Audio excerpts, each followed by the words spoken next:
की तरफ से और उत्तर पूर्वी भारत की तरफ से मैं हिजम राजेन, मैं मणिपुर और उत्तर पूर्वी भारत की तरफ से जो है हमारा जो his excellency governor Satyapal Malik साहब चौधरी को सदा समन करते हुए हम मणिपुर की कुछ चंद बातें जो है हम रखना चाहते हैं। देखिए, मणिपुर में जो पिछले 2-2.5 साल से जो है, पिछले 2.5 साल से जो चल रहा है, सरकार देखना नहीं चाहता और मणिपुर के लोग ये कहते हैं ये सरकार के हाथ है।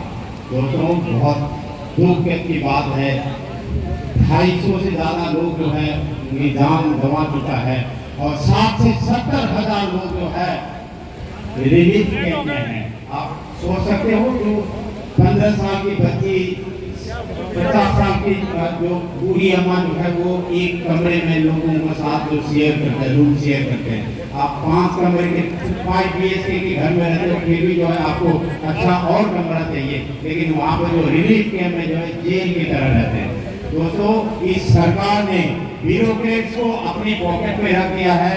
इंडियन अडानी सर्विस, IAS का मतलब ये हो गया, इंडियन पैसे सर्विस, इंडियन IPS, जो Indian failure service, Indian IFS।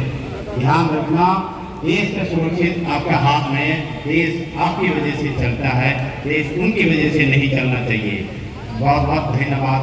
Manipur की दुख, मणिपुर की जो घटना जो है, आप एक बार सोच के देखना।